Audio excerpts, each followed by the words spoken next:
Hello, hello.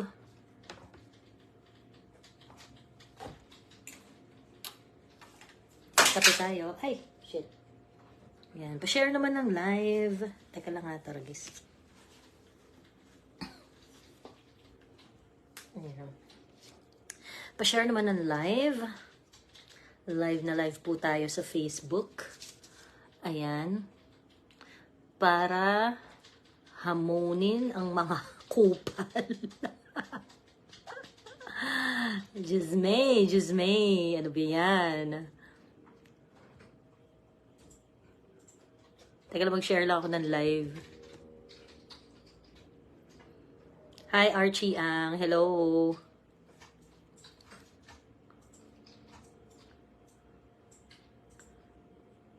Teka, mag-share lang ako ng live. Kasi, alam niyo po, ang aking mga social media account ay laging ginugurgur. Laging, nakatago siya, as in yung super nakatago siya. Yung hindi siya napopromote, hindi siya na ganyan. Hindi siya nakikita ng iba. Even yung mga followers, not all of them will get notification kahit sila ay nakasubscribe. So, damang-dama ko po yan at lalong-lalo na kapag ang topic ko ay si Risa Ontiveros, yan, ginugurgur nila ang aking live. At ginawa nila yon kahapon nung naka-live ako sa TikTok. Ayan. Hello, Les. Nailaktag. Hello. Ayan, magandang gabi po sa inyo. Ayan, pa-share naman po ng live. Ayan, teka lang, share lang po ako.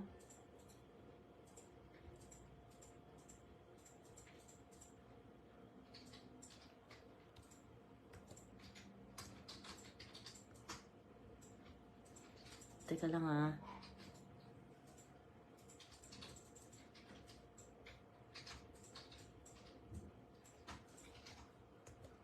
Galit na galit sa akin yung galit na galit sa akin yung mga ensaymada. Mga ensaymada vloggers. Galit na galit sila sa akin kasi meron akong post na yung about dun sa Chocolate Hills.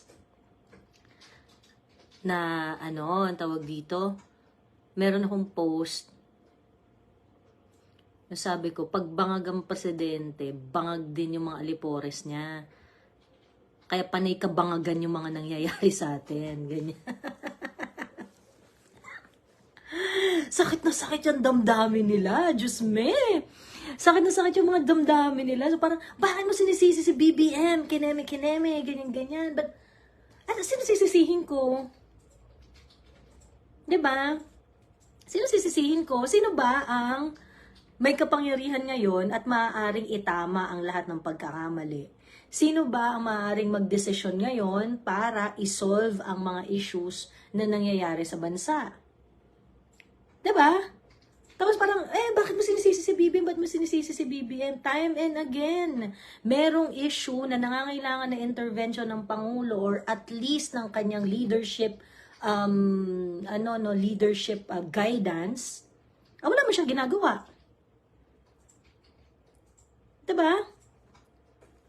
PRRD time pa daw yan, sabi ni Les. Actually, ianuhin natin kasi ang dami nang naglabasan ng mga ng mga materials Ang dami nang naglabasan ng mga materials about this. Ang dami ng mga mga patotoo from the local government unit, from the national government, from DOT, DILG, ganyan. So actually, habang nagagather ko yung mga information, lalo kong naiisip, bangag talaga to si BBM. Bangag talaga, as in. Ngayon, itong mga kupal na to, na ayaw nakikriticize si Marcos, si Bongbong, na ayaw nila nakikriticize si Marcos, ang kaisa-isang rebat lang nila, time pa ni Digong kumuha ng kembot bangungot yung mga yan Ganyan. Ganun lang yung rebat nila. Ay, Diyos ko po.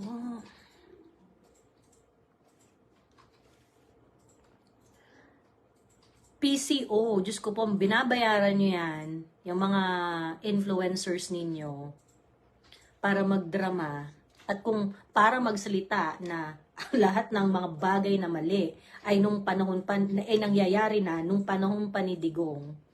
Diyos ko po, hindi nyo po napagtatanggol si BBM at hindi nyo po nakukonvince ang mga tao at pigilan mga damdamin namin na dapat mag-resign na si BBM.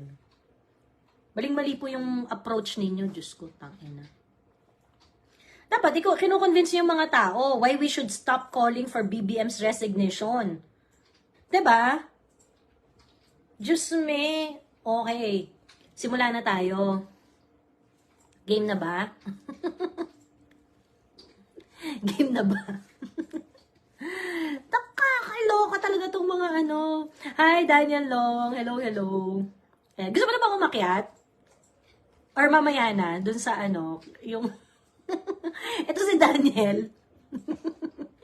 Gumawa ng 5,000 words na article enumerating, sabi niya, ako kasi Gen Z ako and I consider myself as a loyalist to certain extent, ganyan-ganyan. Pero parang nawawala na daw siya ng gana, kineme-kineme, ganyan-ganyan. Dahil dun sa mga decision making na nangyayari sa bansa, sa mga policies na nilalatag ng Pangulo. So, sabi niya, eto na yung last straw ko. Ito yung last straw ko, sabi niya. Ang last straw ko, yung nagsalita siya sa Australia, well, that includes yung madami pang madami pang items na minention niya, like yung patuloy na pagtaas ng kuryente at tubig. Meralco posted 37% increase in revenue. Imagine that. Is that even allowed? Come on, is that even allowed? 'Di ba? So ngayon, to si Daniel, bagets to si Daniel, bagets to na very eloquent. Ganyan. Sabi niya, as a part ng Gen Z, ito na yung, ito na yung nakikita kong dapat gawin. Mag-resign na si BBM. wala pa 24 hours, Daniel? Binura yung ano niya, yung article niya na nakapost. Ganon. Ate Joey, late ako ng 6 minutes kainis. Ay, nako, Jerome, wala na. Isosoli ko na yung class card mo. Ayun. So, binura yung ano niya. Binura yung article niya. I shared his article dun sa wall ko. Binura din ng walang kaabog-abog. And I do not have any notification. So, ano to? Bawal nang manawagan ng BBM resign? Bawal nang manawagan ng BBM resign?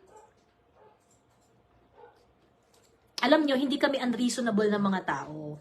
We can change our mind. And so, your job, if you want us to be on your side, you have to explain to us kung bakit dapat namin kayong bigyan ng pagkakataon. 'Di ba? Bakit dapat kami mag-change of heart? Nawala din yung FB page ni Political Witch Boy, sabi ni Color Me Mary Ann. Oo. Pero huwag kayo maglala, si Political Witch Boy, may means yan on how to get back. Ayun. So, yun na nga, nakakaloka. Ganyan. Okay. So, review lang tayo ng mga nangyari. May isang travel vlogger na nag-post ng isang resort sa Bohol. At ito ay yung Captain's Peak Resort. Okay? Ito ay yung Captain's Peak Resort. Okay. So, ngayon, may mga drone shot siya. Tapos sabi niya, ay, okay to, ganyan-ganyan. Hi, Tita Jo! Ako nga na-ban one day for reposting about historical revolution. Grabe yung gurguran talaga. Hi, Ging! Hello, hello, Ging! Ayan. Nandiyan pa si Claire. Si Claire MG. Teka, shoutout ko lang si Claire MG. Kasi nanonood ako ng laban kasama ang bayan na rally. Si Bakla, nandun si Bakla. Talaga, grabe talaga sa pagka-keyboard warrior si Claire. Hashtag kong hashtag talaga. Alam ako sa kanya dun sa Ayun. At saka ba, Claire MG? Shout out talaga sa'yo. Ini-screenshot ko pa nga Sabi ko gano'n, pagka nagkaroon ng pagkakataon, share ko yung screenshot nito. Kasi nga, talagang laban na laban si Claire. Ayan si Claire. Claire MG, ayan. Pumasok na siya. Laban na laban si Bakla dun sa rally ng laban kasama ang Dapat ganun tayo lahat Ganun tayo kalaban na laban. Ganun. Diba? tawa talaga. Hala, si bakla maya-maya suspended na to. Sa dami nung, yung flood talaga yung message niya dun sa group, sa chat ng sa chat ng rally. Ayun. Anyway, ayun. So, okay. So, ngayon, meron travel vlogger na feature yung Captain's Peak Resort. And then, nagkaroon ng sobrang, kasi maganda yung, maganda, yung, located yung resort doon sa, at talaga, mukha siyang nasa middle ng mga mounds ng Chocolate Hills. So, kumbaga, parang ang initial reaction ng mga tao, ba't nagkaroon ng swimming pool sa gitna ng Chocolate Hills? Ganyan, okay. So, ganun yung sabi. Ganun yung naging violent yung reaction ng mga tao kasi, of course, a lot of people would have a knowledge that, a lot of people would have the knowledge already that Chocolate Hills is a protected area. So, ibig sabihin, kapag kasi protected area yung isang lugar, marami talagang restrictions dyan. Isa sa mga dyan is, hindi ka talaga po pwedeng maglagay lang ng basta-basta ng mga infrastructure, ng mga building, ng mga kung ano-ano. It can't be developed in that way. Ganun. Kasi masisira nga yung ecosystem eh. Kaya nga siya pinapreserve kasi gustong i-preserve yung wildlife doon, yung flora and fauna, and things like that. Okay. So ngayon, nabasya ng bonggang-bongga tong nabasya ng bonggang-bongga tong si Captain's Peak Resort. Kasi parang, bakit ganyan? Bakit ano nangyari dyan? Bakit may ganyan dyan? Diba? Parang, ano ba to? Binaboy dineface ang Chocolate Hills. Ganyan-ganyan. Dineface ang Chocolate Hills. Anong nangyari dyan? Bakit nagkaganyan yan? Which I perfectly understand. Kasi nga, syempre natural monument. We regard it as a natural monument. Ayan, okay. But of course, hindi na nagtatapos ang kwento. So ngayon, ang mga tao, ang isip nila, na kaninong responsibility dito, bakit hinayaan na magkaroon ng ganyan? So ang dami ng tanong yung mga lumabas. Mga lumabas. So, bakit sila pinayagan? Okay? Bakit sila pinayagan na magtayo? Kailan yan na ipatayo? 'Di ba? Kailan yan na ipatayo at kailan yan bakit hindi napigilan? Ganyan. Siguro may mga protector yan ng mga politiko, siguro may mga naglagay na yan or what not, ganyan. Okay. So ngayon, yun lang rin kasi yung nakita natin. Kumbaga, nag-viral kasi siya kasi vinlog siya ng isang travel vlogger eh.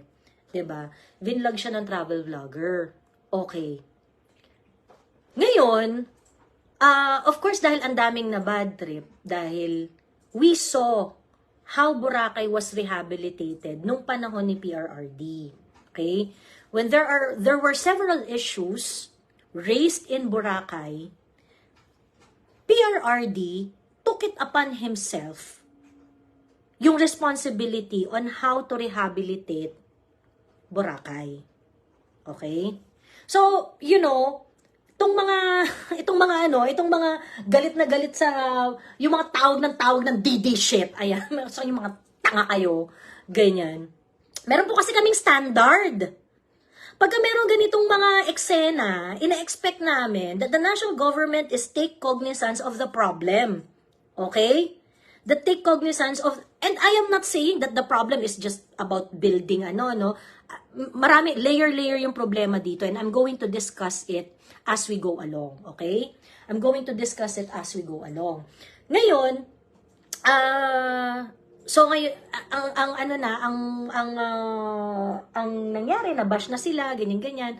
Sumagot ngayon ng DNR, sabi ng DNR, ba't kayo nakatingin sa amin? Meron na nga kaming closure order niyan. Yung closure order nga niyan, September 2023 pa.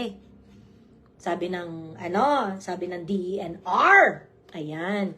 At yung strength ng temporary closure order ng DENR is based on the fact that according to sa mga news ha, based on the fact that it wasn't able to procure, it wasn't able to get the environmental compliance certificate. Okay? It wasn't able to get the environmental compliance certificate. So that was, according to DNR, 2023 September pa nila na-evaluate yung Captain's Peak na yan. Okay? And na-issuehan na nila. Okay. Now, dito na nagkaroon ng bullshitan at mga kabangagan na mga pangyayari. Okay? Dito na nagkaroon ng mga bullshitan. So, pinaklose nyo pala ng September. Anyari, ba't hindi na-i-implement? Noong February, nagkaroon pa ng swimming meet doon sa doon sa Captain's Peak Resort. Nagkaroon pa ng swimming meet doon. May mga event pa. Which is, it's a sporting event. So I'm pretty sure that it is also supported somehow in one way or another by the local government. Kasi usually ganun ang mga sporting event di ba? May nangyari pa doon na sporting event. So, it looks like the national government is saying that they wanted that place closed, but Bohol, the town in Bohol where that resort was located, has no idea about it. Eh, nagpa-event pa sila. Di ba? Nagpa-event pa sila. Hi, say hi, ha. Hello, hello. Okay. So, andun na tayo, no? Andun na tayo. So, mukhang hindi nila alam kung anong ginagawa ng isang kamay ay hindi alam nung ginagawa ng isa pang kamay. Ayan. Okay, nakita niyo response ng owner. Actually, pupunta tayo dyan Yung mga responses nung mga I think yung manager yung nakita kong response si Haye. Yung manager ng And this is, bangag talaga si BBM. Diyos me. Mga responses ni BBM sa ganitong klaseng problema, bangag. Diyos me. Okay. So ngayon, anyway, nagkaroon na ng initiative ang Bohol, provincial government, I think that was, na ipasara yung Captain's Peak Resort. So actually, yesterday afternoon, nasara na siya. Yesterday afternoon, nasara na siya. 'Di ba? Nag-ano na siya, hindi na temporarily closed na siya. Okay. Now, there were a lot of articles providing information on what is going on. Kasi ang isang tanong dyan, wala siyang ECC. So, bakit siya patuloy na nag-ooperate? Kasi, Captain's Peak Resort daw ay nag-start noong 2018. Okay? Nag-start siya noong 2018. Sabi niya, ito na yung ito na yung crew ng kanilang argument na ganyan. Bakit kayo nagagalit kay BBM? Si panahon ni Digong nakakuha ng business permit yan. At nung kung ano-anong kineme, doon sila pinayagang mag-operate. Okay. Now, here's the thing. Okay? When a private owner is going to build an establishment or whatnot, sa isang lugar na part ng protected area, they have to get a clearance from PAMBI. Okay? Yung PAMBI ay Protected Area Management Board. Okay? So, anong nangyari dito kay Captain's Peak? Nakakuha po sila ng PAMBI noong 2018. Merong resolution sila na na-acquire noong 2018 in which they were allowed to build their resort in that area. Kasi yung PAMBI, dinetermine na yung kanilang design at yung kanilang paglalagyan ng resort ay nakalagay dun sa area ng multiple use. Okay? Nakalagay dun sa area ng multiple use. So therefore, sabi ng Bohol, sabi ng mga LGU sa Bohol, yun yung reason kaya namin sila nabigyan ng business permit noong 2018. Okay? So, ibig sabihin, at that point, they were able to have a colorable compliance for the business permit. Okay? Meron silang colorable compliance dun sa pag-ano. Ngayon, base dun sa interview ni Karen Davila at dun sa write-up ng GMA, ang sinabi nila dun is that yung resolution na yon, I'm going to give you the name of the resolution.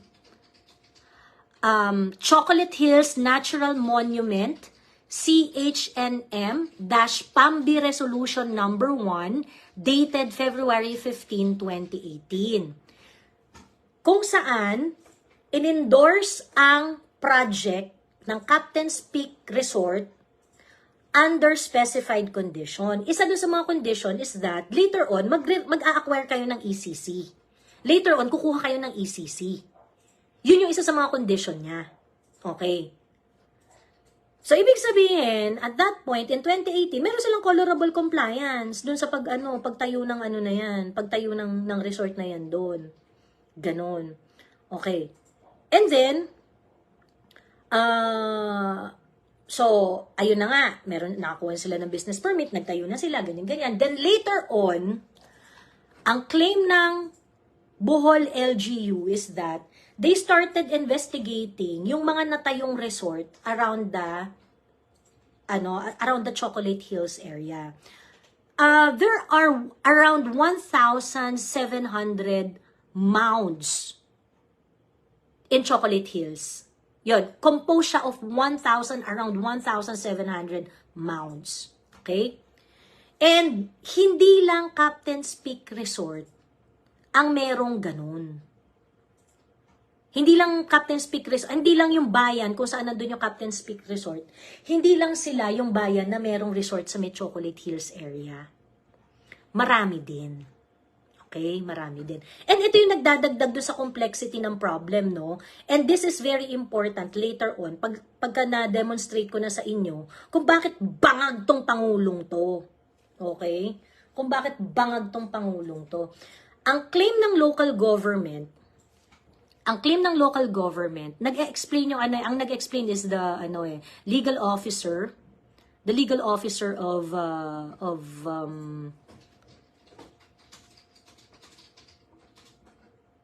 teka lang, check ko lang yung provincial legal officer, si Handel Lagunay. Ayan.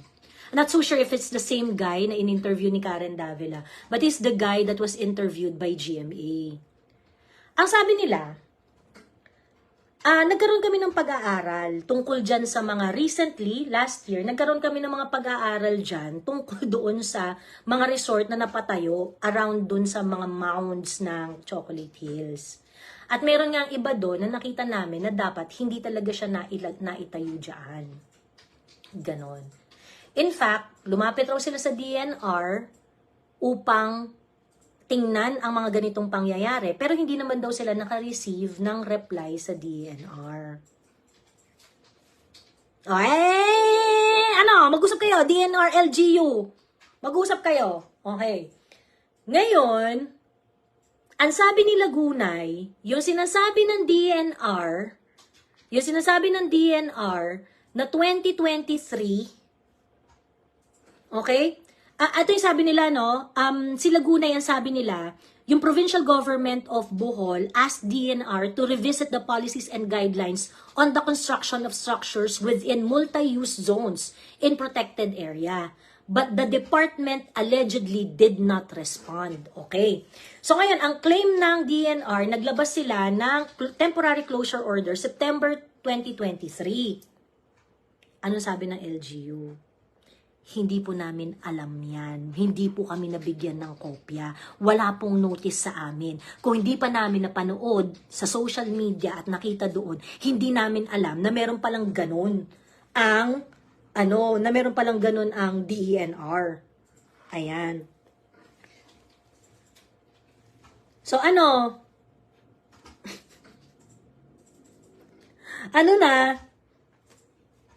nangyayari? Di ba kabangagan to?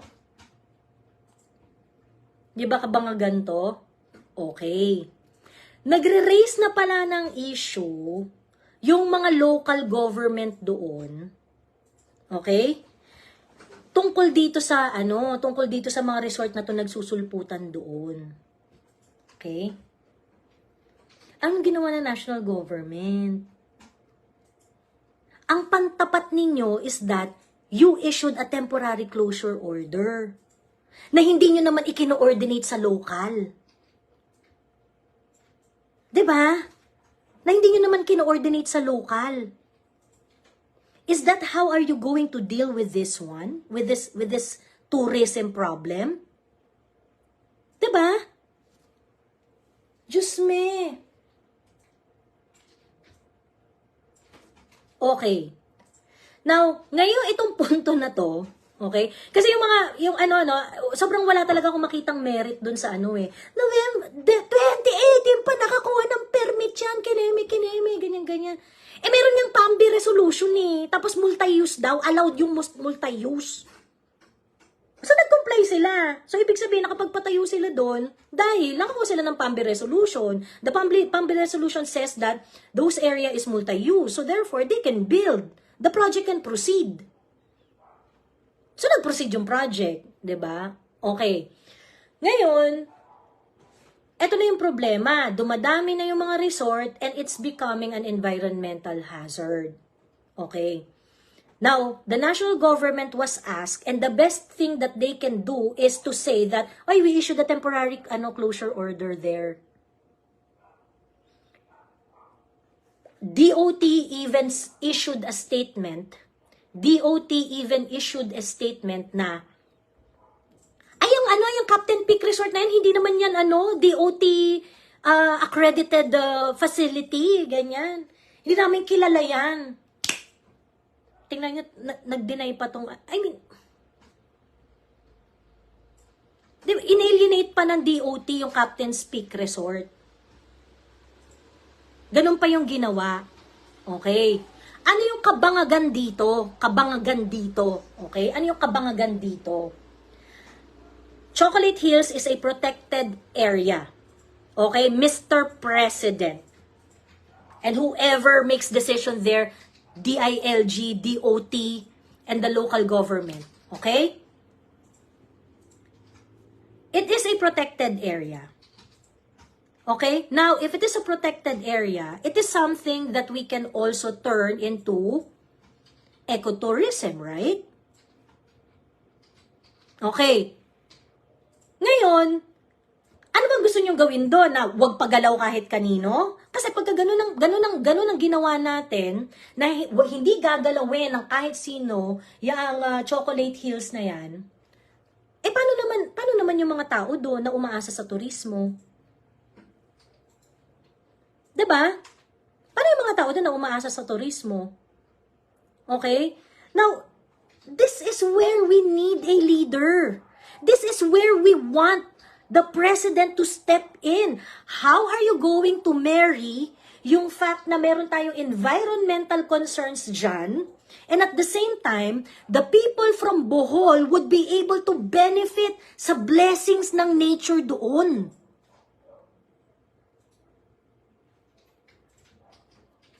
Diba? Yun hindi ko magets. Tapos, ba't kayo nagagalit pagka nagre-reklamo kay BBM? Ba't kayo nagagalit? Diba? Nakakaloka. Parang, solusyon ng administration na to is sabihin na meron temporary closure order. Pagkatapos, sinabi pa ng DOT, hindi namin kilala yung hindi namin kilala yung Captain's Peak na yan, ganyan. Sige, sara nyo na yan, ganyan. Sabi ni Bing Veloso, yes nga, kailangan may sustainable plan ang locals. Correct. Okay? Kasi siguro, kaya sila nagre-resort sa mga ganong klaseng projects. There is no available alternative tourism income generating program for them. So they take it upon themselves, nagtayo sila ng resort dun. And so they can take advantage of the nature. Diba? I post about this. Ang sabi ko nga, dapat yung DNR talaga, very proactive siya in protecting the environment. So that, if there would be any investment, you would force that investment to do the right thing. Na hindi pa niya ini-infuse yung pera, bibigyan mo siya ng direction, hindi, dito mo dalhin yung pera. Dito mo dalhin yung pera. Magtatayo kami ng glass Kinemerlu so that you can see the entirety of the Chocolate Hills, ganyan. Dito mo talaga yung pera mo, dito ka mag-invest. Meron kaming gagawing malaking kinemerlu dyan, ganyan-ganyan. Diba? I mean, this administration is basically trying to wash its hands na hindi nagbigay naman ng temporary closure order eh. Okay, so what about the tourism problem in What about the tourism problem in Bohol? Paano yung mga pamilyang umaasa din doon sa tourism? 'Di ba? Naku, Ma'am Joey, may go signal yan sa taas. Malaking pera siguro ang kapalit. Yun nga eh. Sa totoo lang, DNR is also quite questionable when they said that they have a temporary closure order since 2023. Anong petsa na? March na, hindi niyo pa ini-implement? At bakit hindi alam ng local government unit na meron na silang temporary closure order?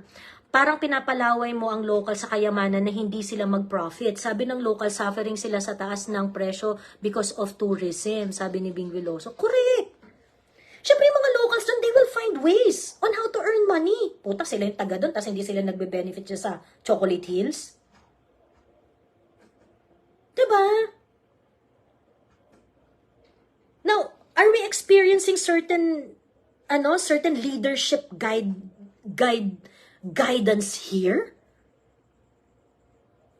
Diba? Nakakita ba tayo na, ano nangyayari ngayon? O hindi ba kabangagan yan? You reacted, instead of reacting in the most holistic and most prudent way, ang reaction nyo lang, hindi, may temporary closure naman. Huwag kayong magalit sa amin kasi pinaklose na namin yan eh. Si DOT, hindi namin kilala yan. Trabahong tamad, trabahong bangag. You just want to detach yourself from the issue. You do not want to own the problem. And this is when you are being compared to PRRD. Because when Boracay was threatened, PRRD took upon himself para ayusin ang problema dyan sa Boracay, to make it more sustainable, to make it more attractive for the tourist. Diba? Pagkatapos, yung mga bobong mga vloggers, ang rebat nyo lang, time pa ni PRRD yan eh. Joey, nasunog ka. Diyos ko po naman, in your dreams.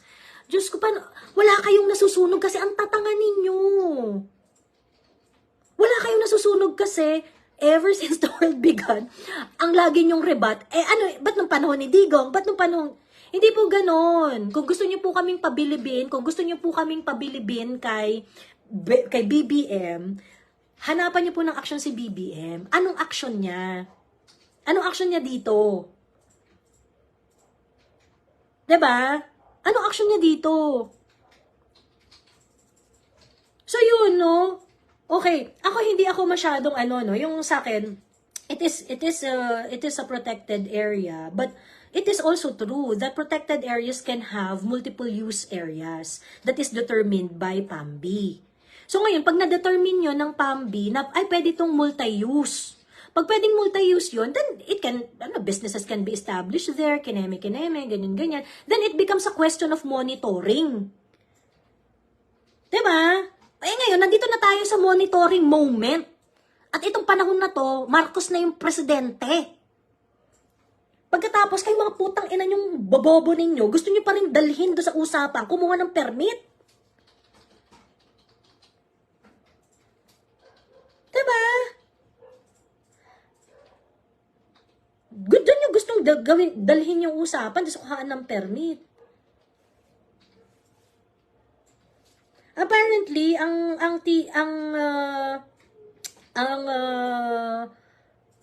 pangalan nito, yung temporary closure order, ang hugot niya is because EEC was not issued. EEC was not procured. They weren't able to get their ECC. Ganon. Sana DOT may ginawa rin, sabi ni Bing Veloso. Actually, yes. Sa totoo lang, Bing Veloso, sa totoo lang, sir, ang nakaka-disappoint doon, Um, bakit parang imbis na tingnan yung mga, hindi ba dapat ganito? Ang reaction dapat ng isang prudent na Department of Tourism Secretary is this: well, we would like to revisit the status of the tourism program in Bohol. Kasi why do they resort to this kind of projects? Magtayo ng swimming pool, magtayo ng ganito, magtayo ng ganyan, kineme-kineme, ganyan-ganyan. Because there might be some other more intelligent investment that is protective of the environment and at the same time would bring money to the locals. Pero anong reaksyon ng DOT? Ay, hindi namin kilala yan. Ano yun? Ano yun? Diba? Pabangagan tayo dito. Diyos me.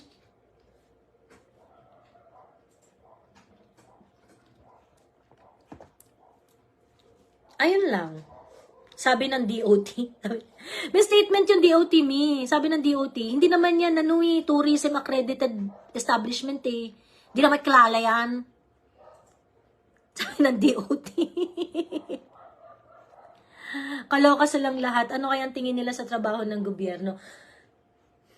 We want accountability here. Now, what is being done? Ang sinasabi ng DILG, iimbestigahan nila kung sino ang may mali dito. Iimbestigahan sino ang ganyan-ganyan. And they are... Sino sa local government ang nag-issue ng Kinemerlu, ganyan-ganyan? Sino ang merong problema? Sino ang may ganyan-ganyan? Ineme, ganyan-ganyan. O di sige. Imbestigahan ninyo kung... Kasi... If you're telling us that the business permit was procured illegally, or there is something fishy in the procurement of the business permit in 2018, so be it. Sige, imbestigahan ninyo. Walang problema. But at the same time, you are not addressing the main problem here. You have 1,700 mounds of chocolate hills. Diba? How are you going to marry that to commercial activities that the natural monument is protected and at the same time, the locals would be earning. Diba? Ay, maraming salamat. May pa-effect, ang daming hearts. Ayan. Diba? Eh, bakit hindi ganun yung direction ng conversation? Diba? O anong direction ngayon? Turuan. Hindi, pinasara na namin yan. So pag pinasara nyo, okay na. Okay na. Masaya na yung mga taga-Bohol doon. Ganon. Eh apparently, by the way, yung swimming pool is an Olympic site swimming pool yata. Parang doon nag-gather yung mga swimming meet. Ganon. So, ibig sabihin, they have problems with compliance and whatnot. Pero, nagagamit siya ng community doon. Yan gagawin natin. Diba? The owner of Captain Peaks Resort is certain Edgar Boton. Ayan. Yung manager nagsalita na marami kami dito. Hindi lang naman ako yung resort dito, marami. And that is when it becomes really problematic, no? Pati lalo na yung temporary closure order na yan.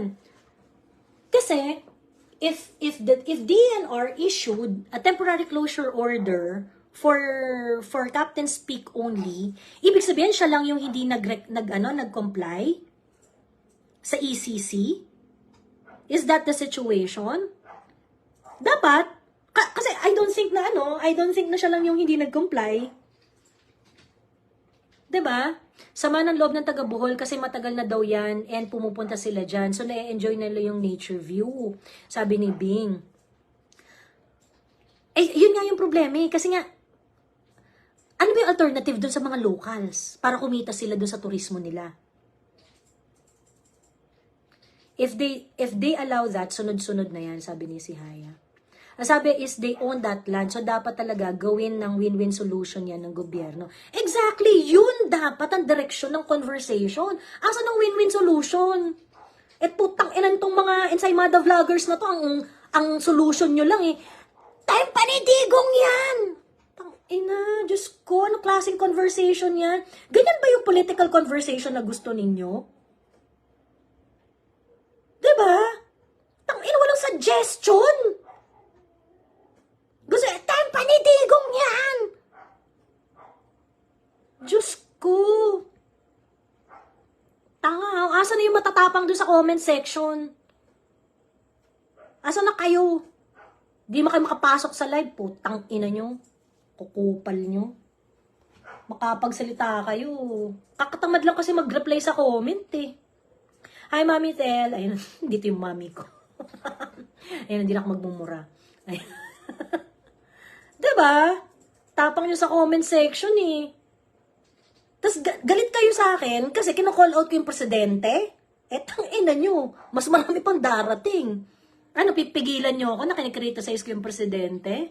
Walang ownership Ngayon, sabihin ninyo na dapat hindi presidente ang umaakto. Sasabihin nyo, ganyan? O ba't si Duterte nagawa niya sa Boracay? He took ownership of that problem. Ngayon, itong problema sa Bohol, it's also facing that problem. Kaliwaan yung mga commercial establishments. It's affecting the protected area. BBM is not going to take cognizance of that? Hindi kaya mag-take ownership nitong administrasyon na to. It's a real problem. And you have to find a win-win solution here.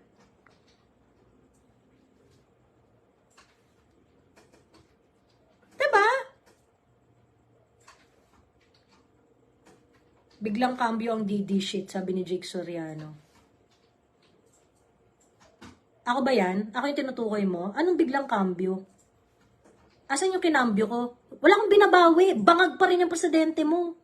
Anong biglang cambio? Paano ba may invite to si Jake Soriano? Akyat! Mag-request kayo. Walang kinakambyo dito. Tanga pa rin si BBM. Di pa rin ako bilib sa mga pinaggagawa niya. O ngayon, pagkakataon yun na para i-convince kami, hindi naman kami ganun ka-hardliner Reasonable naman kami Pero pakita nyo sa amin. Kasi meron na kaming standard. Issues like this has been addressed by the previous president and he addressed it and, completed it with flying colors. Just me.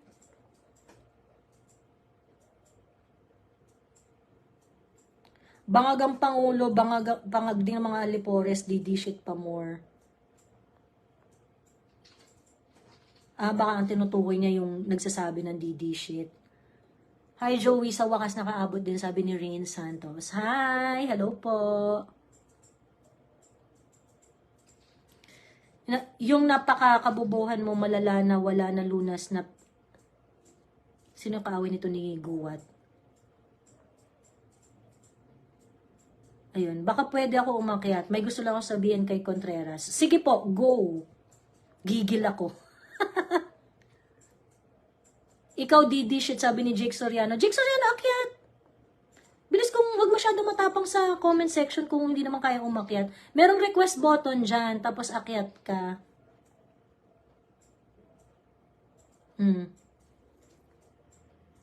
Ikaw ang DD shit, bangag ka. Hindi po ako bangag, di po ako nagda-drugs, Jake Soriano. Kayo, may sapak utak nyo. Ang ribat nyo lang, time pa ni Duterte yan sa totoo lang, bobo nyo. Tapos pag tinawag kayong bobo, galit na galit kayo. Diba? Ba't ganun? Huwag ganun. Nainitan ako, pinatay ko electric fan kasi ayokong masira yung audio, masira yung inyong listening pleasure. Ayan. Bangag ang Pangulo, bangag din ang followers. Totoo. Di ka naka-live sa YT, ma'am. Hindi kasi DD shit, puro bangag, sabi ni Jake Soriano. Ganyan, Yan lang talaga yung panlaban natin. Jake, yan lang talaga yung panlaban natin. O Bili, anong sagot? Paano nyo kami i-convince na bigyan namin ng tsansa ang bangag na Pangulo? Bilis.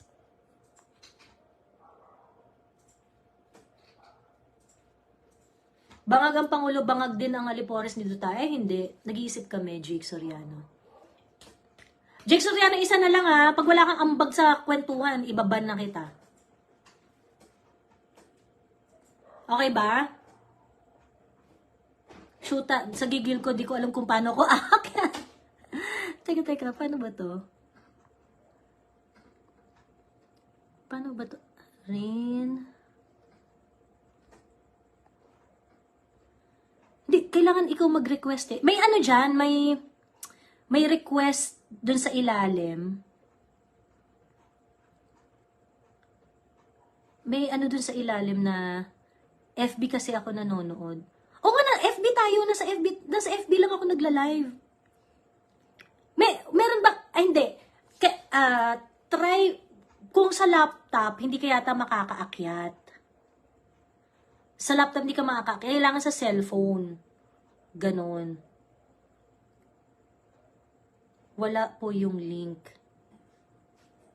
Abangers, ano gagawin nila sa Bohol aside from closing it down? Yun yung mas importanteng dapat abangan. Yan lang ba i-offer nyo na pinasaran nyo siya? Pagkatapos parang sabi ng DOT, agree kami na dapat ay i-protect ang environment, kineme, ganyan, parang bukla. Ang trabaho mo, paano mo bubuhayin yung turismo doon? Pucha, meron silang national monument pagkatapos hindi man papakinabangan ng mga taga-Bohol. So dapat, ikaw, DOT, isa ka sa nangunguna sa ano ng programa doon in order to, exploit all the blessings that the nature can give para sa mga locals doon. Sa totoo lang, hindi ako excited pumunta ng Bohol kasi ang pricey nga daw dyan pumunta. Yung hindi sulit. Tapos di ba dyan rin yung nagka-issue na yung mahal na mga seafoods, ganun. And they should change that so that more people would be encouraged to go to Bohol. Ganun. Diba? Yung 4 na box sa gilid, ma'am. 4 na box sa gilid.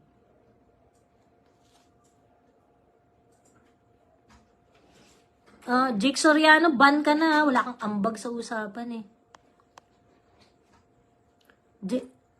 Ayun o, si Uncle Ayan naka-ano naman, naka-request naman. Nakita ko na po. Yung apat Ayan. hello, yung 4 na box sa gilid, yung sa baba, tapos pagka-click nila yun, may 2 option na lalabas. Ay, Rin. Narinig mo rin? Di ba si Ring? Narinig mo rin? I remember after ko mag-long hair sa Bohol ako nagpakalibo. Talaga? Hello, Darwin Lomo. Hello. So, ayun. So, nakakaloka tong mga to. Pagkatapos, sila, galit na galit lang sila Uncle Ayan kasi sinabihan ko na parang pagbangag ang Pangulo, bangag ang mga Alipores, bangag Iyakin niya ang nangyayari. Tapos galit na galit Iyakin sila. masyado eh. Teka lang mga bading, nai-stress ako, sabi na rin Santo. Sige, figure out mo muna, galingan mo.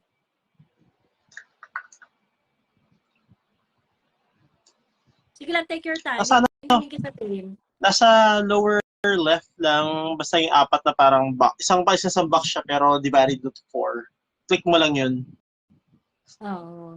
Ang daming pwedeng gawin sa Bohol. Sinasayang ang ganda nito. I think yung if it's proven true that the provincial government of Bohol is bringing the issue before DENR tungkol nga dyan sa mga resort na yan. If it's true, then the DNR would have to answer ba't hindi nyo inintindi yung initiative yung initiative nung local government, ganyan. Okay?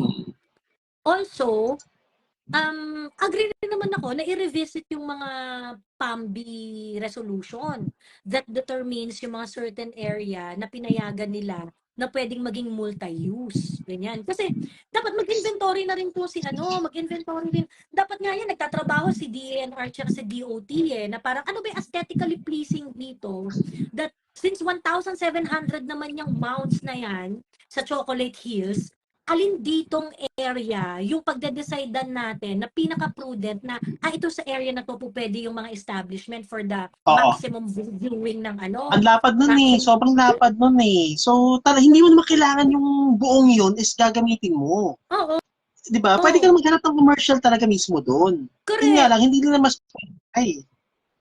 Yun nga. So ngayon, there has to be like an inventory of PAMBI resolution. Ilan na ba yung na-issue ninyo na multi-use area dyan? So siguro dapat yan i-revisit natin, gawan natin ng magandang tourism plan to para ma-maximize natin yung aesthetics ng Bohol and at the same time, mabuhay natin yung mga commercial activities doon. Diba? So, and the best thing that you can offer is, hindi pa sara na natin yung Captain's Peak. Yun lang. That's it. That's it, pansin. Ang last na punta ko ng Bohol, Ate Joey, was 2018 or early to 2019. Ang parang majority ng ginagawa namin, saan lang eh, ang tag ito. Anong activity yun? Nasa Chocolate Hills, yung sasakay ka ng MPV. Meron mga pa ganun. Tapos may option ka na pwede ka umakyat sa isa sa mga hills doon. Centric yun. Na bakla. Sabi, wala akong makita. Rain. Yung Tarsier, may may isang buong parang isang buong day tour. Iikot kayo sa buong isla ng Bohol.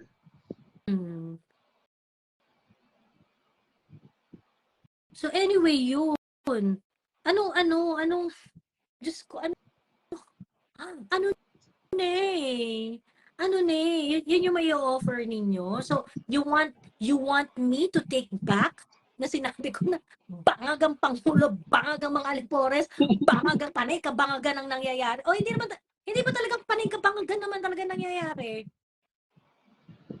Diba? Is there any reasonable solution or program to approach this problem? Diba? So ngayon, ang gusto ninyo, mag-suffer si Captain's Peak. I mean, sa akin, if Captain's Peak made a mistake, so be it. Kung ano talaga yung full extent of the law that they have to, that has to be meted to them, walang problema yon. But you also have to think about long term. Diba? You also have to think about long term because Captain Peaks also poured investment. Hindi ba dapat ikaw government, yung mga ganong klaseng investment, you don't want it to be put on waste.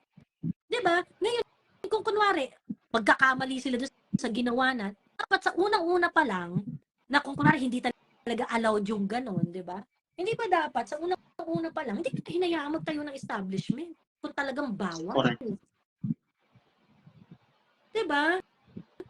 Ang problem, ang sabi ng local government, the reason why they allowed Captain's Peak to build is because they were able to get a PAMBI resolution which allows them to use yung certain areas according dun sa project nila.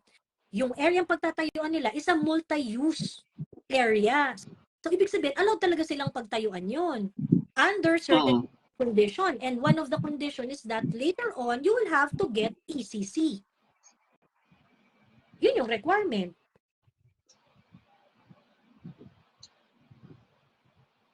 Ngayon, kumbaga parang, ngayon, yung brunt of inis ng mga tao is na kay Captain's Peak. But I think that is scratching the surface, no, Uncle Ayan? Ang lalim ng problema Medyo Hindi lang yung ganun Hindi dapat ganun yung approach doon Captain's Peak lang yung nakita nyo Si Captain's Peak yung nakita nyo. Bakit yung na-focus doon? I-focus nyo rin yung iba. Kasi nga marami naman parang establishment. Hindi lang siya. And valid yung concern na yun ni Captain's Peak.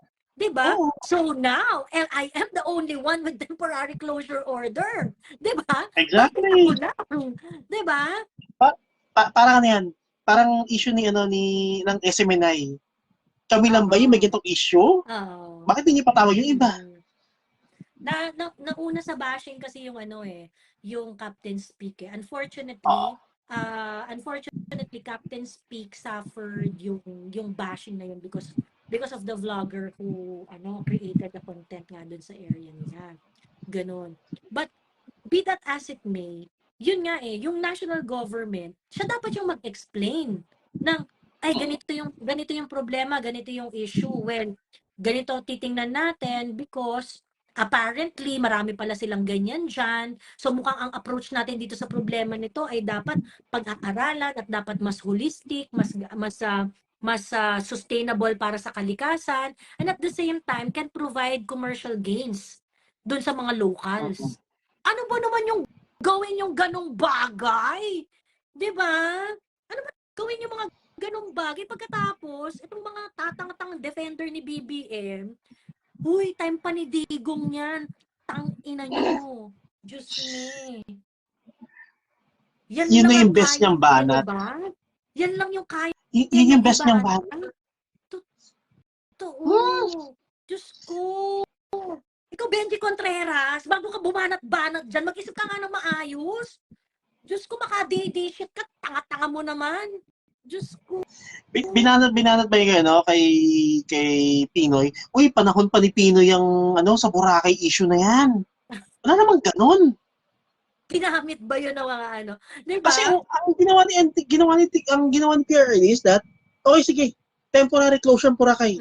Lilinisin namin yan. Oh. Direct sa sa solution. Madam, pa-explain po ulit na term pa raw ni PRRD yung resort, hindi ko po naabutan yung explanation nyo. Salamat. Sabi ni Bebang Beverly. Ang explanation nung Bohol provincial legal officer, they were able to get business permit, na-issuean sila ng business permit because of the strength of PAMBI resolution. That's Chocolate Hills PAMBI resolution, Chocolate Hills Natural Monument, PAMBI Resolution number 1 dated February 15, 2018. So ngayon, pagka ikaw kasi sakop ka ng protected area, okay? Pag sakop ka ng protected area, hindi kahit meron kang titulo doon sa area na yon, you will have to follow kung ano yung mga recommendations ng PAMBI. So ngayon, ang ginawa nitong Captain Speak, nag-apply sila ng resolution from PAMBI that they want certain area of their property. Kasi property yun ni Edgar Boton eh. Private property yun eh. Pumunta siya sa PAMBI at sinabi niya doon sa PAMBI na, can you please declare itong aking project na maaari kong maaari kong gawin ganyan, tapos i-declare yung certain area that it is a multi-use area. Okay. Ngayon, meron namang guidance ang PAMBI on how to determine na ang area ay multi-use. Ganon. Meron namang ganon.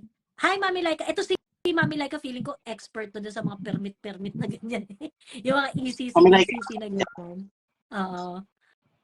Feeling ko yan eh, yung kahit tulog si Mami Laika, kayang-kayang i-explain yan eh.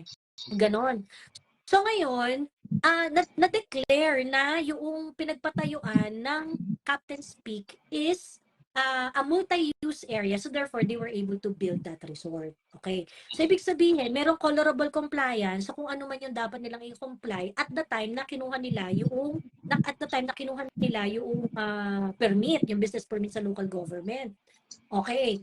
Ngayon, yung PAMBI resolution na yon would have certain requirements.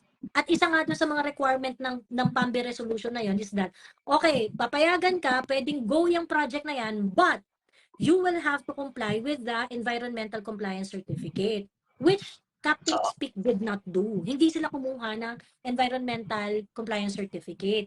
And that is the reason why in 2023, according to DNR, they issued a closure order saying that yung Captain Speak ay hindi nag-comply ever ng environmental compliance certificate. So yun yung reason kaya siya natanggal. Okay. So ibig sabihin, doon na siya sa monitoring stage. Nakakitaan ng mali. Noong 2023 na Noong 2023 na siya, nakitaan ng mali na wala siyang ECC. Dahil nga, 2018, 2019, nag-start siyang mag-operate, 2020, nag-pandemic, 2021, Oo. 2022. So ngayon pa lang siya na-monitor at doon sa monitoring stage, nakita, wala siyang ECC. O ngayon, ang tanong, 2023, September, meron ng temporary closure order. Anong petsa na? March na. Pati yung local government unit, sinasabi nila, hindi kami aware dyan sa temporary order na yan. In fact, Aware. August 2023, lumapit kami sa inyo. Ano, kuya? Ano yun, Uncle Aya? Bakit hindi sila aware? Doon ako magtataka. Hindi nga nila alam, sabi ng legal officer ng Bohol, provincial, hindi sila aware na mayroong temporary closure order. Kasi sabi nila, had we known na there is a temporary closure order, di implement namin yan. Tinulungan namin kayo i-implement yan para mapasara yan. Pero kay DNR kinuha yon. Alin? Sorry? I mean yung yung permit nila, kay DNR dapat kinukuha, di ba? Ang permit ng ano? Yung ito yung ECC na sinasabi mo kanina? Oo, DNR yun. Oh. Hindi nakapag-coordinate si DNR kay sa local government? Ayun nga. So ngayon, itong si local government, sabi ni local government, in fact, 2023 August, nilapit na namin sa inyo itong problema na to. Kasi yung guideline on the multi-use and yung mga PAMBI guidelines, parang meron daw silang mga nakikitang hindi malinaw doon. Ganun. So, nilapit lang, hindi naman daw sila pinansin. O pagkatapos September, nag-issue pala sila ng temporary closure order. Ba't hindi nyo kinausap yung local government? Oo. O sagot mga ensaymada, Diyos ko. Sagot mga ensaymada, Diyos ko. Pinabayaan lang. Pero si LGU dapat nagmo-monitor din kasi paano ang business permit, sabi ni Mami Laika. Yun nga, Mami Laika, kasi nung nire-renew na nga nila, doon na nila kinwestiyon yung guidelines ng PAMBI. Yun ang claim ng local government. Noong time na minomonitor na nila, doon na nila nakitaan ng mga problema doon sa mga PAMBI guidelines. So therefore, kaya nila sinabi na kinausap nila ang DNR about it August 2023, in which hindi naman daw sila nirespondan. Private owned ba yon or government? Private. Privately owned.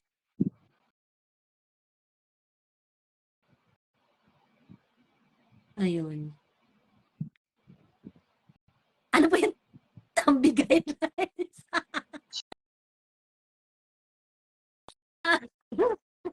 Tawag dito? Tawag dito, Protected Area Management Board. Ayun. So yung mga protected area, mga declared protected area, kapag kunwari, kasi yung mga declared protected area, pwedeng na-declare yan, pero bago na-declare na protected area yan, let's say, pag-aari na ng angka ni Uncle Ayan, yung parte ng lupa na na-declare na protected area. Hindi naman mawawala yung ownership doon ni Uncle Ayan. Pag-aari pa rin niya yun. Yun nga lang, si Uncle Ayan ay kailangan niyang sumunod sa mga guidelines ng area na protected.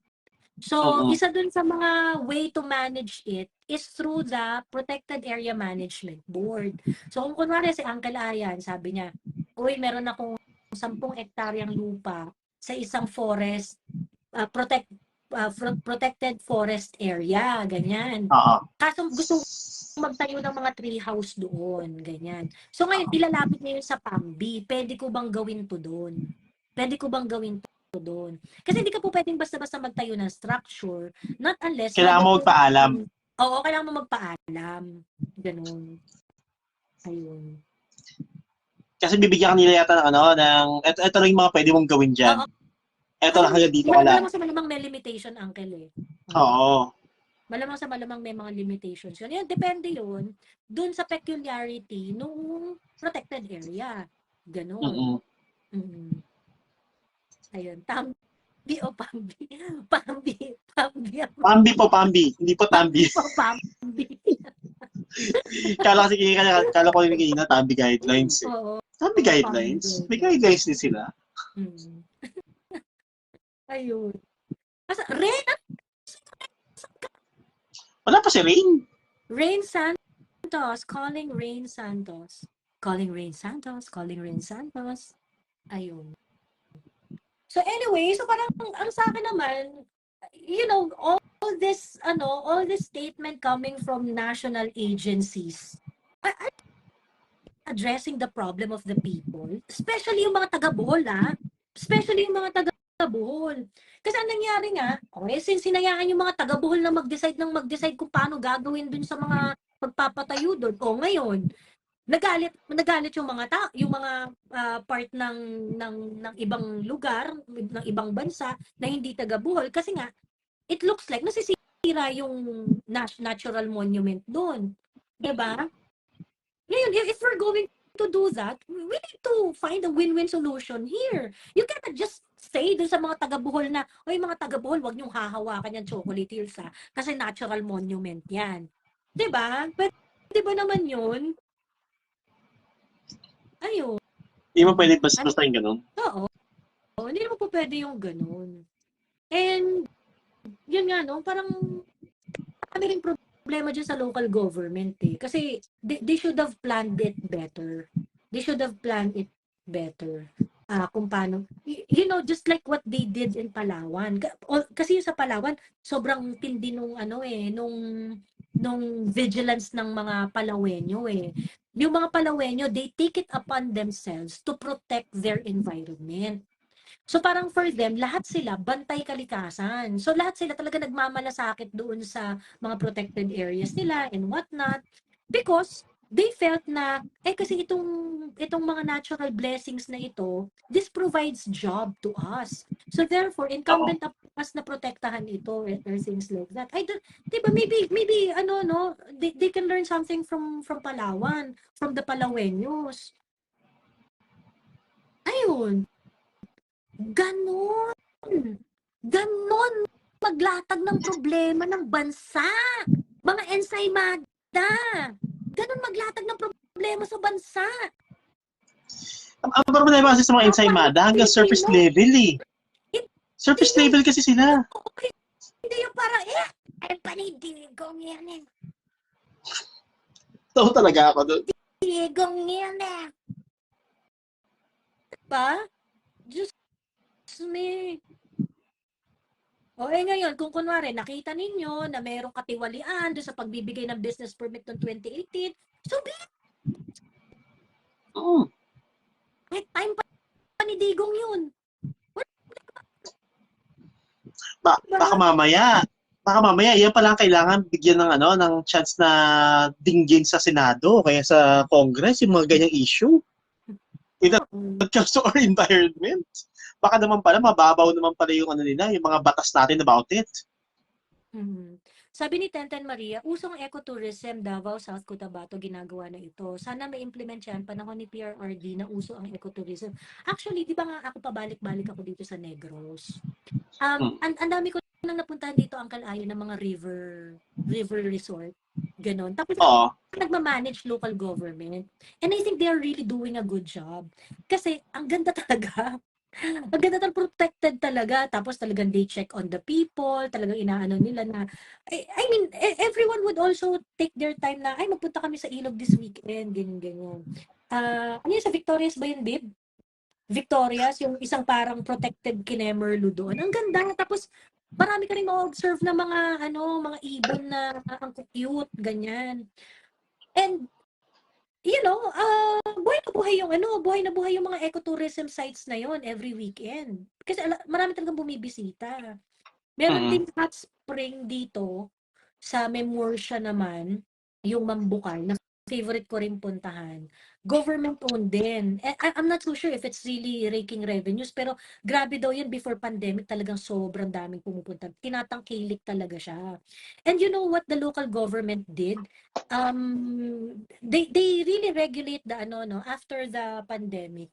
they really regulate the people who would come over. Na parang hindi ma-overrun yung ano. Kasi ano siya eh, Oo.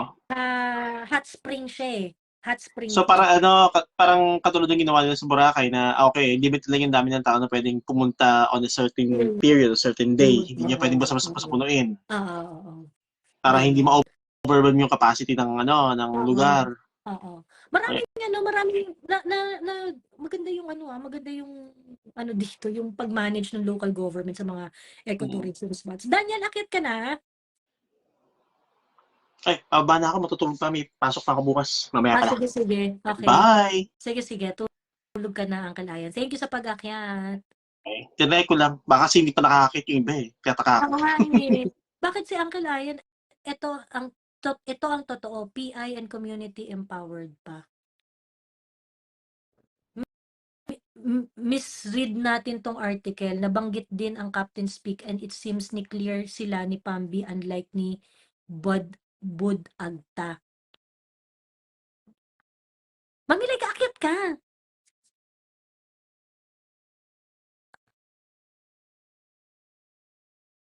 Another... Teka lang ah. Teka lang.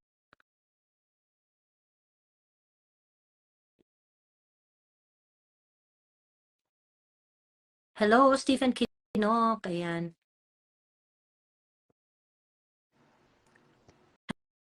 Hello. Hello, Hi, ma'am. Daniel. Evening. Ayan. Hello po. Kumusta naman ang panggugurgo?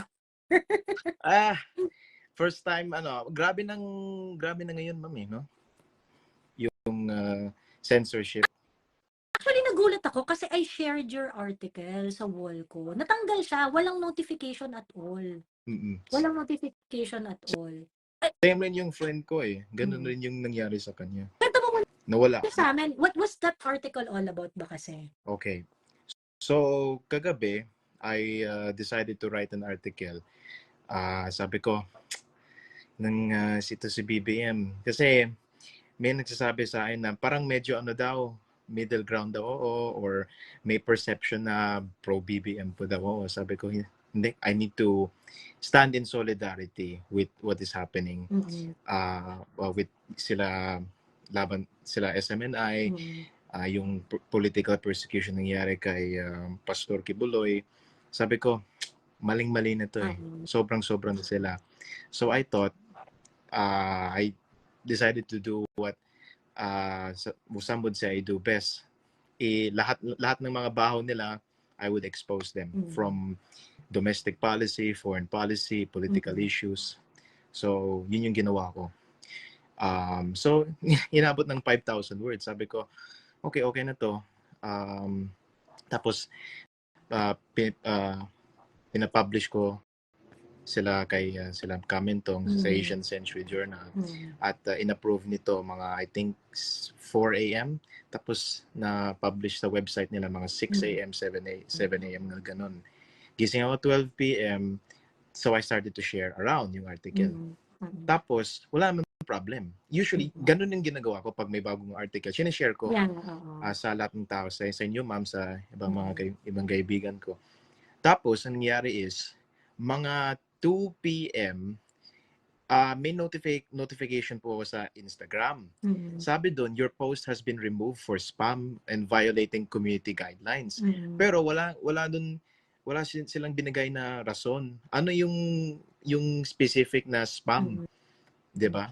So, at tinatry ko try ko i-send yung link sa ibang friends ko. Hindi pwede. So, chinek ko yung Facebook. Yung web, yung site mismo, yung article kung saan mo pinublish, yung website kung saan mo inano yung article, pinublish yung article, yun yung nabura?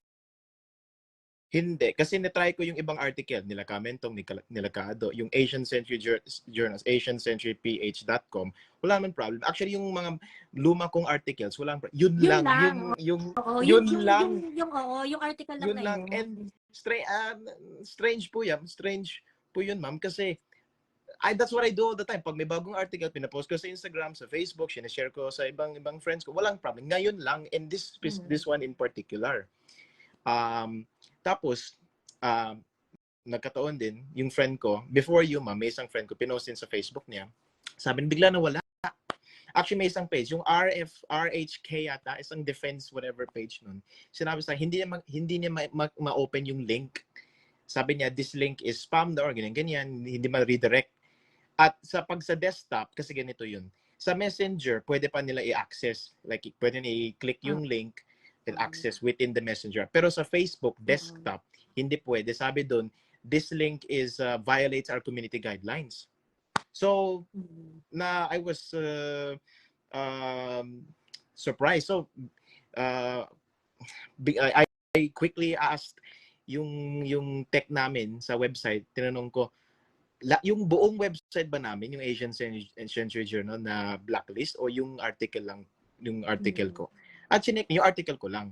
It's weird kasi hindi yan nangyayari. That never happens eh. Pero hindi kaya baka yung admin ng Asian Century yung nag-take down? Hindi.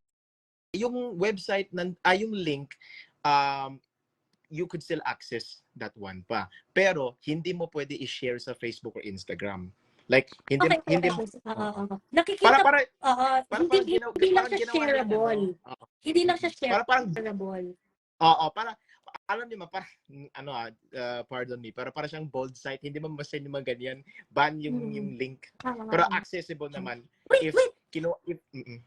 Daniel, nangyari to sa remember the New York Post before, yung article that is supposed to be crucial para banatan si Biden. Oo, yung anak niya. Yung anak niya.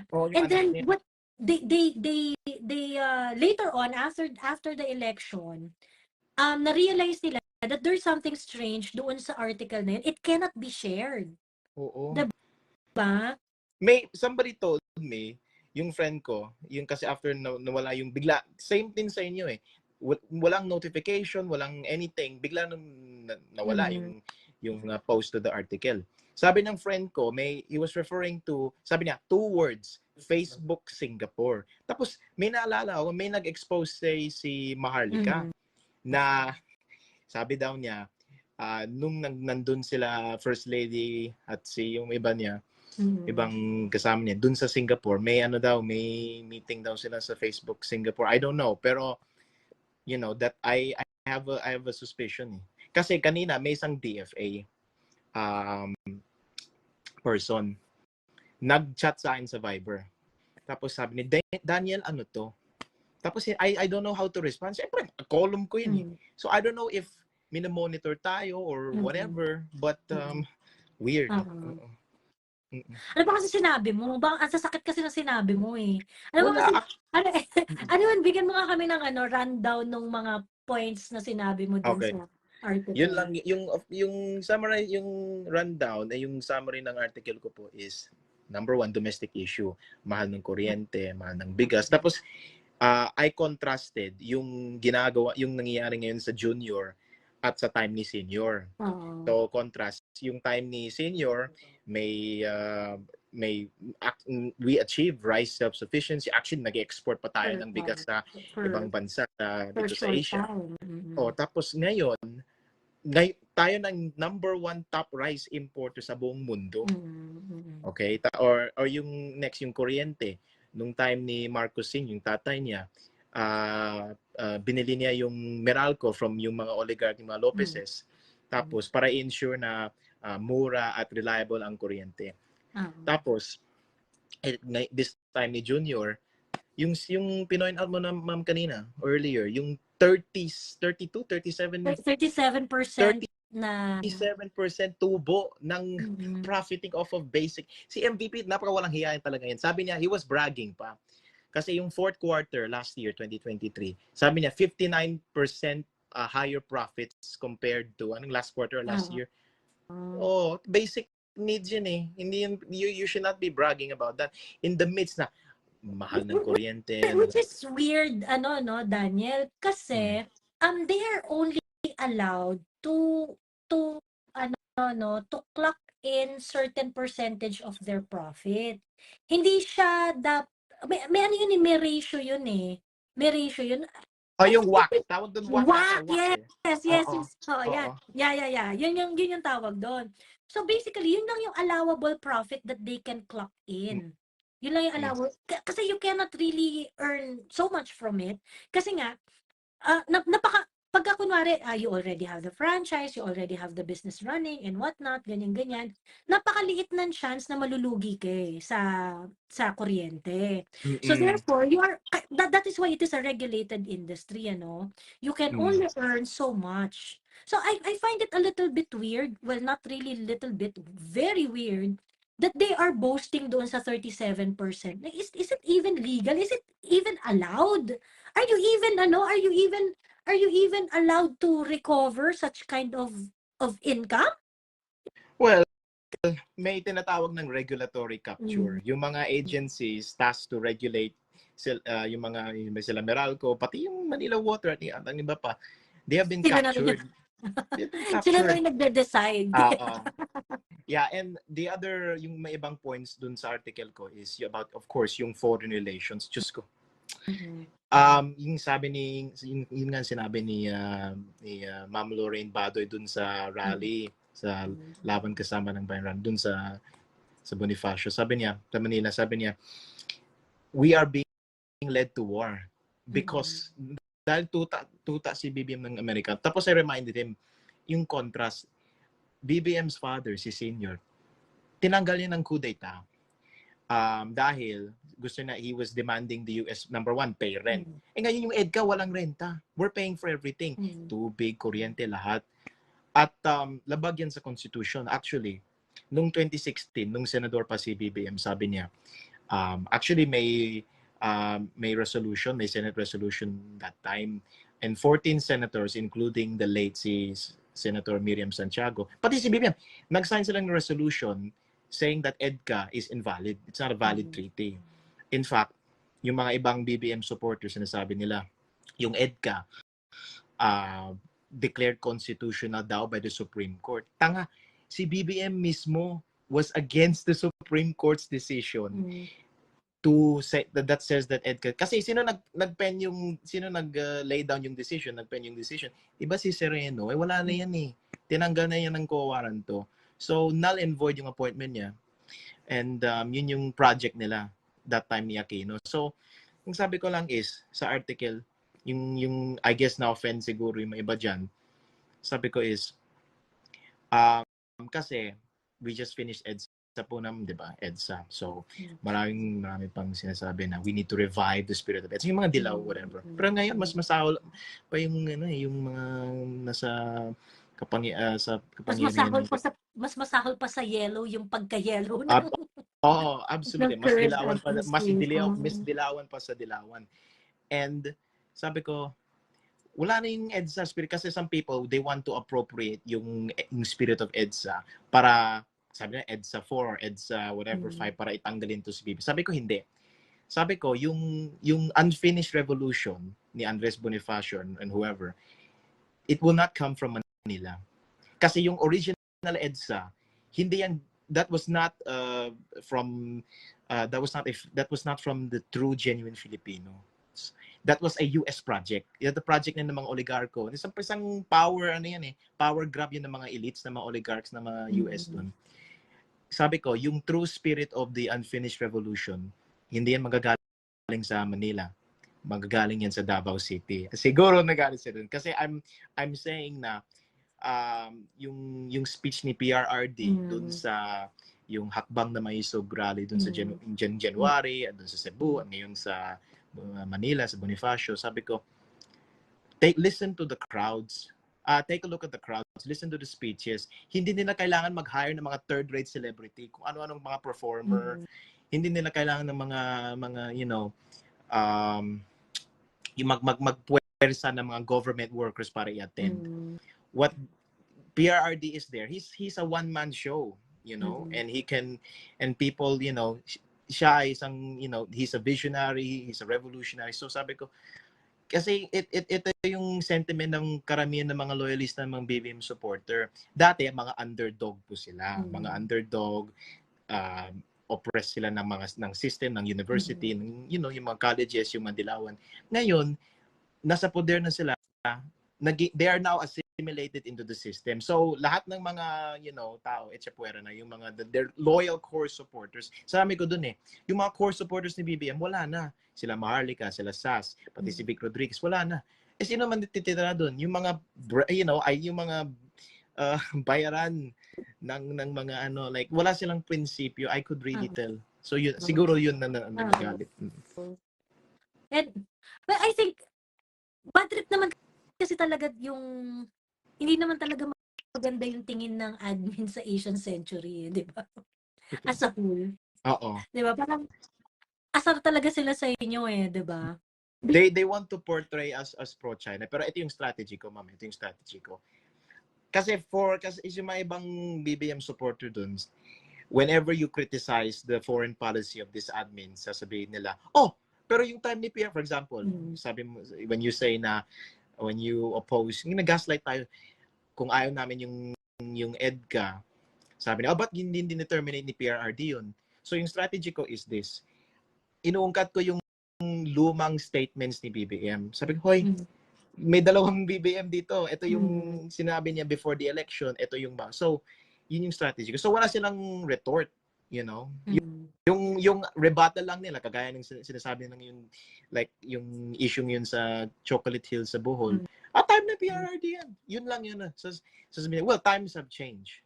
And I think, yung isang part din na siguro napikon sila is, diretsahan na tayo. The reason why naka 180 si BBM dun sa foreign policy, dati anti-US stance niya. Bakit? People have no reason to think of anything else except yung assets. Yung hidden yung frozen assets, yung alleged frozen assets dun sa West. That's why kasi hindi naman sila, he's not explaining. And it's like meron din traction sa international international media yung frozen assets na yan. They're also talking about it na why did he flip? Because of the frozen assets, 'di ba? The Chinese media was talking about it. There was another Asia viral World video. magazine yun, magazine, Asia World. And then there is another interview international media din talking about BBM flipping and why it is dangerous, 'di ba? And why he did that na may discussion nga doon na parang kaya siya nagganon is because of the assets, because of his frozen assets. So recently BBM is in Germany and is talking about a potential ano yung sabi niya?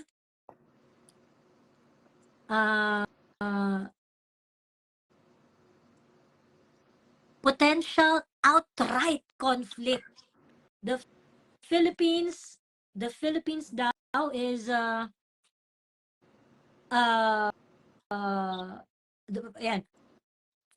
President Marcos warns that there is a rising potential for outright conflict with China just after incident in the South China Sea.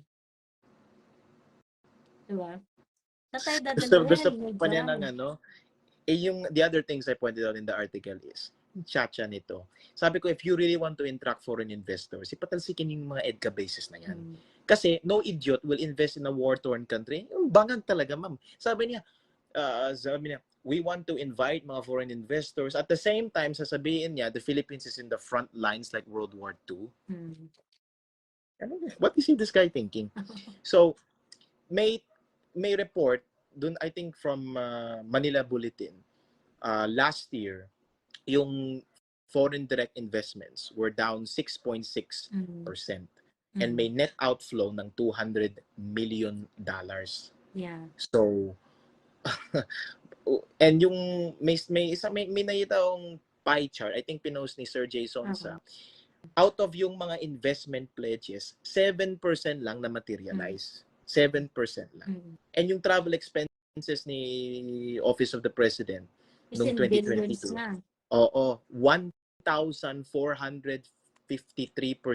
increase from 2022. Hindi naman nagma-materialize yung foreign direct investments na like he's bagging, that's I mean PCO, he is, bagging. May ano, yung bilyonaryo article, Bilyonaryo. also published in Business World. They were talking about yung yung mga foreign direct investors who are taking their yung mga profits nila, they are already taking it out of hindi na nila nare-reinvest. They are taking it out. So, the business is still running, pero yung profit niyan, kukunin na nila, ilalabas na nila ng bansa.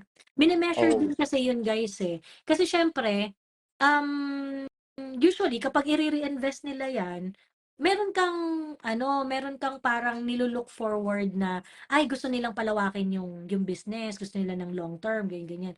Pero ang nangyayari, kapag kumita na siya, yung mga may hot money na sila, kukunin na nila, withdraw na nila. So they don't stay long. They don't Hindi sila permanent. stay long. Ay, kumbaga, parang, sisecure na namin yung kita namin ngayon. Sisecure na namin itong kita namin na ngayon. Hindi na namin to patatagalin dyan. Basta pagka kumita kami, bawiin na namin yan. Hugutin na namin sa Pilipinas yan. And then, let's wait and see the business that is being conducted here. Kung kumita siya, edi hindi. Kung kumita siya, edi okay. Kung hindi siya kumita, edi hindi. Ganon. So, when it is a behavior of the investor na wala silang interest to stay here long term. Diba? Hindi lang ma'am, hindi lang po 'yun. Tama po 'yun. Hindi lang po 'yun yung issue that I think I forgot to cover, sayang naman. Pero they don't stay long because number one, yung mahal na kuryente, they can't, it's not going to be consistent or stable. Number two, yung internet. Yung PLDT last year, 150% profits. 150% profits up. Sino yung owner nan? Sino yung head nan? Si MVP. And yung final straw ko, ma'am, yung you mentioned earlier, yung kanina. Yung picture, sa Laperal Mansion nata yun yung fashion show. Nandun si First Lady Lisa Araneta, nandun si MVP. They're both leading the fashion show. That is the symbol of insensitive, walang pakialam sa mahihirap. That is just like kung totoong, kasi sabi nila traidor daw kami, dam kami sa Asian Century. Kung totoong patriot kayo, if you're a true nationalist, tignan niyo yung picture na yan. If you're kung hindi kayo diskustado, ewan ko na lang sa inyo. You have an oligarch there bragging about yung profiting off of, yung basic needs na yung kuryente. Tapos first lady ninyo, Diyos ko. Fashion show. While magkano yung bigas ngayon? 58, 60? Cheapest is 52. Hindi ko alam kung may mas mura pa doon. 52 is the cheapest. Ayun. Yeah, diba? 52. Ang nakakaloka doon, yung Marcos family kasi noong heyday of their power, isa dun sa mga kaya talaga nagkaroon ng traction yung mga anti-Marcos sentiments nun is because of that yung insensitivity, yung high life, party ng party and whatnot, ganyan. I remember si Crisette, meron siyang post nun sabi niya ganun, hindi ko matatanggap yung mga Marcos fully. Kasi parang sa akin, there is no explanation why a public servant would parang engage doon sa hedonistic na mga activity, party ng party, ganyan. And of course, Imelda then was the ultimate example of pagiging Imeldific, 'di ba? Na talagang siya, bongga siya parate, talagang high life. And sabi ni Crisette, yun daw yung hindi niya kayang i-reconcile. Yun yung hindi raw niya kayang i-reconcile kasi parang sabi niya parang hindi ko ma-accept na hindi ko and yung ganong klaseng criticism sa kanila, you would think that they would learn something about it. Kasi yun yung ano eh, yun yung, diyan nagsimulang nagalit sa inyo yung mga tao eh. 'Di ba? Diyan nagkaroon ng hugot yung galit ng mga tao sa inyo na party kayo ng party kung ano-anong ginagawa nyo diyan. Ayan, pagkatapos ngayon, pagmamalakihan mo kami BBM na punong-puno yung schedule mo sa Germany. Diyos ko. 'Di ba? Parang, come on. 'Di ba? Hindi porket nandyan ka at meeting ka ng meeting, nagtatrabaho ka na ng wagas, you know, we're going to grade you based on the benefits that we're going to reap out of it. 'Di ba? President Duterte really showed us the way. Kailangan ba ng fashion show? Is that necessary for public service? Hindi. That's not necessary. Now, sabi ng ibang tao na that is for, I think a Promotion lot of of loyalists. culture, arts, ganyan. She is no, like just this reality talk lang Yung picture ni First Lady kasama ng mga laude, people are making fun of her. So I don't know who's running the PR. It's not working. Totoo. She is not like the former First Lady Imelda. She'll never be. Actually, I made a content about that. Grabe, nare-report ako sunod-sunod. Dog show. Kasi yung mga appearances ni First Lady, yan yung mga kasama niya, yung mga socialite, tapos yung appearance niya na solo siya, tapos hindi sa page niya. Yung hindi page yung sa Lisa Marcos page or sa Presidential Communications Office page, binabas talaga siya ng wagas. Nobody loves her. Bad trip sa kanya mga tao. As in. Actually, I siguro that's one of the risks. Kasi may line ako sa article ko kanina sa kagabi. Sabi ko, actually I promoted yung campaign, no, yung hindi niyo pera yan. Kasi I was reminded, just look around, yung mga concert, party, fireworks, kick-off rally, lahat yan.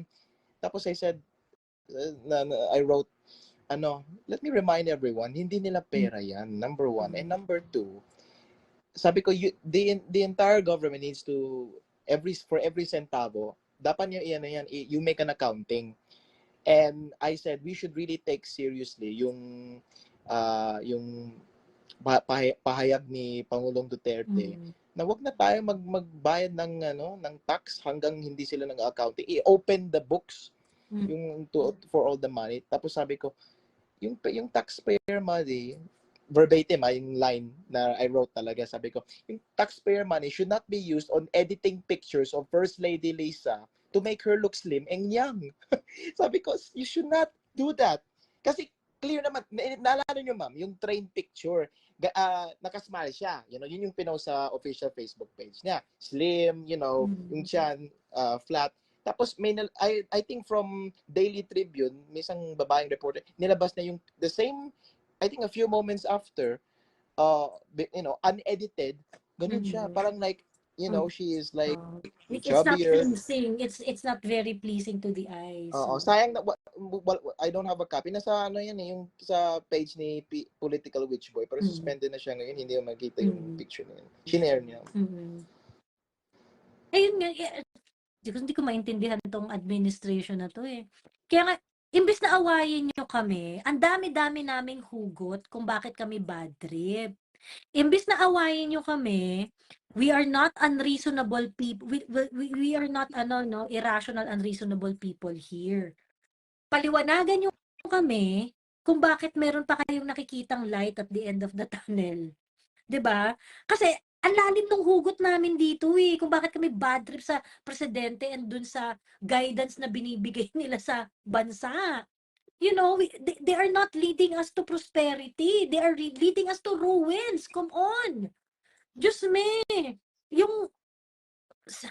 Sinong ang maniniwala na pupunta ka sa Germany para kumuha ng sangkaterbang investment and yet you're going to tell them at the same time that the Philippines that there is a rising potential for outright conflict with China here in the Philippines. Practical lang yun, ma'am. Practical lang yun sila. Wag niyo excuse lang yung economic provision sa Chacha. Practical reason why investors are not coming to the Philippines. Dalawa lang yan.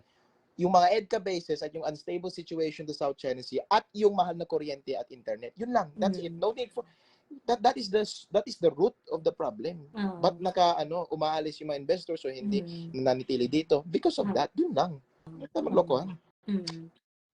Actually, Senator Amy talk about it eh. Kasi nung when I asked Senator Amy before kung agree ba siya sa constitutional reform. Ang sabi niya, ano yung ire-reform? Kasi sabi niya, kung ang ire-reform is yung mga economic provision, she talked to a lot of investors. And ang sabi ng mga investors, none of it is talking about yung Chacha. restrictions, none of them were talking about there are other concerns daw that